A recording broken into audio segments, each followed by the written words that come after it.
तो यारो आज हम कुछ ऐसी चीजों के रियल पर्पस के बारे में जानने वाले हैं जिनके मतलब से किसी को मतलब ही नहीं होता। लाइक लग्जरी कार्स के पीछे ये लाइंस क्यों होती हैं, क्रिकेटर्स की जर्सी यहाँ से उठी क्यों होती हैं, पायलट्स इस तरह से प्लेन की फ्यूल की बारिश क्यों कराते हैं, लगता है बहुत ज्यादा पैसा हो गया है। और इंडिया में ट्रक्स के पीछे ये लाइंस क्यों लिखी होती हैं। नहीं ये वाली लाइन नहीं, ये हॉर्न ओके प्लीज वाली लाइन। वैसे भाई इतना सच कौन बोलता है। नंबर 1 गाइस, क्या आपने कभी कार के पीछे इन लाइंस को ऑब्जर्व किया है। मेरी तरह अगर डिक्की में सामान रखते होगे तो जरूर किया ही होगा। You know we are papa's खानदानी कूली। खैर जो भी हो, बट पक्का आप इसके रियल पर्पस को नहीं जानते होगे। असल में ये लाइंस नहीं बल्कि मेटल्स की वायर्स होती हैं जिन्हें डिफॉगर लाइंस भी कहा जाता है। और ये सिस्टम सिर्फ महंगी गाड़ियों में ही होती है। हाँ, कई सस्ती गाड़ियों में भी ये पाई जाती है, पर वो स्टिकर वाला स्कैम होता है। मेटल से बने इन डिफॉगर्स का काम कार के पीछे लगी बर्फ और वाटर वेपर्स को गर्म करके हटाने का होता है, जिसे कार में लगे इस वाले बटन से किया जाता है। हाँ, तो अब आपको पता ही है कि अगर ये वाला बटन दिखा तो क्या करना है। नंबर 2 गाइस, अगर आपने प्लेन को ध्यान से ऑब्जर्व किया होगा तो आपने कभी न कभी प्लेन में लगे इन रंग बिरंगे लाइट्स को तो जरूर देखा ही होगा। मगर क्या आपने कभी सोचा है कि इनका रियल पर्पस क्या है। एक बार मेरे पापा ने भी ये सवाल मुझसे पूछा था और मेरे न बताने पर बोले थे जा पूछ क्या। दरअसल इनको नेविगेशन लाइट्स कहा जाता है, जिनको रात के समय में प्लेन की डायरेक्शन को पता करने के लिए यूज किया जाता है। रेड वाली लाइट प्लेन के लेफ्ट साइड में होती है और वहीं ग्रीन वाली राइट साइड में। और इन दोनों लाइट के साथ एक व्हाइट लाइट भी होती है जो कि प्लेन के पिछवाड़े में प्रेजेंट होती है। वैसे पिछवाड़ा गलत वर्ड नहीं है, बस टीचर्स ने इसे समझ गए ना, मतलब तुम लोग समझदार आदमी हो।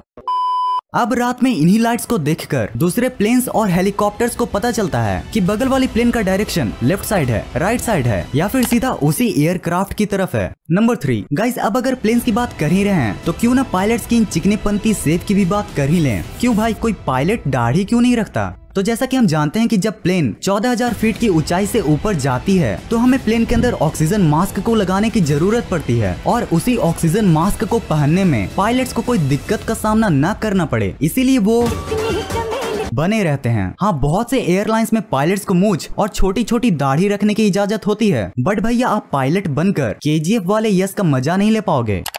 गाइज, अपने क्रिकेटर्स और बहुत से स्पोर्ट्स पर्सन के शर्ट के पीछे इस छोटी सी उठी हुई चीज को तो जरूर देखा होगा, मगर क्या आपको पता है कि ये चीज आखिर होती क्या है और इसको किस वजह से यूज किया जाता है। तो असल में ये एक ब्रा टाइप डिवाइस होती है। देखो हंसना बाद में, पहले सुन लो।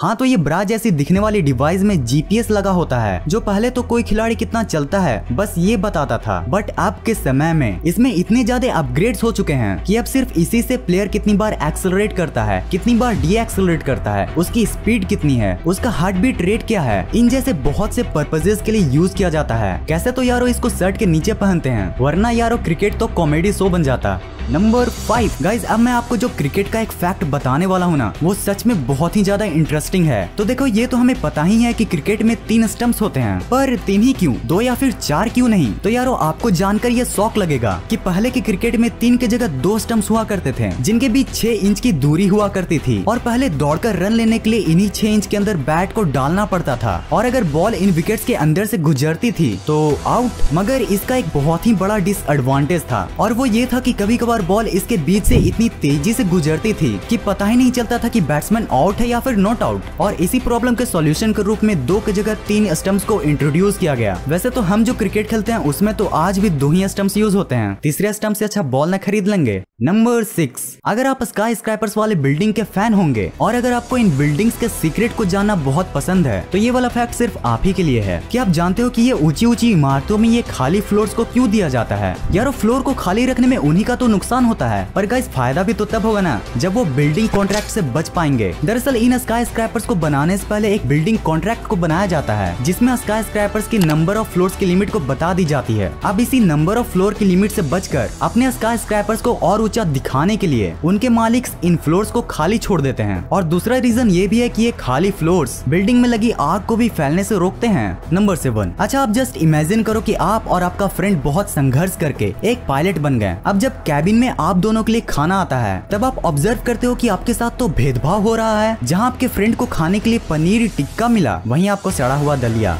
अब गलती से भी इस भेदभाव के लिए आप धरने पर मत बैठ जाना, क्योंकि एयरलाइंस में ऐसा करना बिल्कुल कॉमन है और ऐसा करने का एक लॉजिकल पर्पस भी होता है। दो पायलट्स को सेम खाना इसलिए नहीं मिलता ताकि अगर किसी खाने में कुछ मिलावट हो तो वो सिर्फ एक ही पायलट पर अपना असर छोड़ पाए, क्योंकि भले ही प्लेन ऑटो पायलट मोड पर भी चल सकता है, पर ये स्ट्रिक्ट रूल है कि कैबिन में एक पायलट तो होना ही होना चाहिए। नंबर 8, आपने अगर कभी इस तरह की वीडियोस को देखा होगा जिसमें एयरप्लेन से फ्यूल को निकाला जाता है, तो आपके मन में सबसे पहला ही ख्याल आया होगा कि क्या ये वीडियो रियल है, और अगर रियल है तो प्लेन का पायलट पागल तो नहीं हो गया। वेल गाइस, ये वीडियो पूरी तरह से रियल है और प्लेन से फ्यूल को बाहर निकालने के इस प्रोसेस को फ्यूल डंपिंग कहते हैं, और पायलट्स को ऐसा तब करना पड़ता है जब प्लेन का फ्यूल पूरी तरह से खत्म नहीं हो पाता। ऐसे ये बहुत से कारणों से हो सकता है, लाइक किसी मेडिकल सिचुएशन की वजह से प्लेन को जल्दी लैंड कराना पड़े, या फिर एयर की डायरेक्शन की वजह से फ्यूल कम यूज हुआ हो। देखो गाइस, एयरप्लेन का वेट हमेशा लैंडिंग के समय टेक ऑफ के वेट से कम ही होना चाहिए ताकि वो बिना एक्सीडेंट्स के लैंड हो पाए। अच्छा, जब इतने बड़े अमाउंट में प्लेन से डेंजरस फ्यूल की बारिश कराई जाती है तो फिर क्या लोगों को इससे कोई हार्म ही नहीं पहुंचता? वेल गाइस, जरूर पहुंचता है। इसलिए फ्यूल डंपिंग के प्रोसेस को बहुत ज्यादा हाइट पे किया जाता है ताकि फ्यूल हवा में वेपराइज होकर खत्म हो जाए। नंबर 9, क्या आपको ट्रक की वो फनी लाइंस याद है जो कुछ ऐसी हुआ करती थी? अब देखो, ये लाइंस तो बहुत अलग अलग तरह की हुआ करती हैं, पर जो एक कॉमन लाइन जो हर ट्रक में लिखी होती है वो है हॉर्न ओके प्लीज। तो यार, हॉर्न प्लीज का मतलब तो हम लोग जानते हैं कि अगर आपको ओवरटेक करना है तो हॉर्न दीजिए, पर ये बीच वाले ओके का क्या चक्कर है? तो वर्ल्ड वार सेकंड की एक थ्योरी के अनुसार यहाँ पर ओके का मतलब है ऑन केरोसिन, जिसे वर्ल्ड वार सेकंड से ही बहुत से ड्राइवर्स यूज करते आ रहे हैं। ऑन केरोसिन का मतलब होता है कि ट्रक में डीजल के साथ केरोसिन भी यूज की जा रही है, जिससे पैसों की तो बचत हो जाती है मगर उसमें आग लगने के भी चांसेस बढ़ जाते हैं। और गाइस, इसी प्रॉब्लम से डील करने के लिए हॉर्न प्लीज के बीच में ओके लगा होता है। नंबर 10, अच्छा, इन गोल मटोल घड़ियों को देखकर आपके मन में कभी ये ख्याल आया है कि ये क्लॉक हमेशा क्लॉकवाइज डायरेक्शन में ही क्यों घूमती है? मतलब यार, ये एंटी क्लॉकवाइज डायरेक्शन में भी तो घूम सकती थी, जो जब होता तो इवेंचुअली आज एंटी क्लॉकवाइज क्लॉकवाइज होता और क्लॉकवाइज एंटी क्लॉकवाइज। कितनी ज्यादा डीप बात है। तो मेरे प्यारे मित्रों, इस रहस्य से पर्दा उठाने के लिए हमें पहुंचना होगा मेडिवल टाइम्स के नॉर्दर्न हेमिस्फीयर में, जब इस सुई के डंडे से टाइम को नापा जाता था। अब जब इन सनडायल्स का नॉर्दर्न हेमिस्फीयर में यूज किया जाता था तो ये जो सनडायल है ना, उनके शैडो क्लॉकवाइज डायरेक्शन में घुमा करते थे। सो इसी वजह से जब मेडिवल टाइम्स में घड़ी का आविष्कार हुआ तो इन घड़ी के हैंड्स को भी इसी डायरेक्शन में रोटेट कराया गया। तो यारो, अगर आपने यहाँ तक वीडियो को देख लिया है तो प्लीज इस वीडियो को लाइक जरूर कर देना और चैनल को भी जरूर सब्सक्राइब कर लेना, क्योंकि ऐसी बहुत सी चीजें आने वाली हैं। इस कोविड के टाइम में आप अपना और अपने फैमिली का जरूर ख्याल रखें। इस वीडियो को यहाँ तक देखने के लिए दिल से थैंक्स फॉर वॉचिंग। गाइस, दुनिया में हर एक चीज को बनाने का एक पर्पस होता है, बट अनलाइक अदर्स, कुछ ऐसी भी इंटरेस्टिंग चीजें हमारे डेली लाइफ में प्रेजेंट होती हैं जिन्हें बनाया तो एक पर्पस से जाता है, बट उसके बारे में गाइस आप शायद ही बिलीव करोगे, बट आप रोजाना ही ना जाने कितनी ही ऐसी अमेजिंग चीजों को देखते हो जिनके बारे में आप नहीं जानते हो, पर फिर भी उनके बनाने का एक बहुत ही मेन पर्पस होता है, जैसे कि इलेक्ट्रिकल प्लग्स में ये कट्स क्यों बनाए जाते हैं।